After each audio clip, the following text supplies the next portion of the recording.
Ganda ng pasok nun Angas Okay, check natin daw yung walang edit. Yan, tignan natin.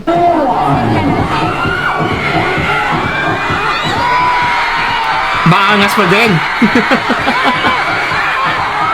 Galing! So, body paint ulit ng, okay, body paint again ng Avatar.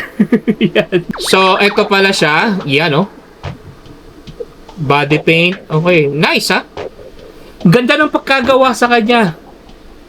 Woo! True talent ng mga Filipino student. Yan.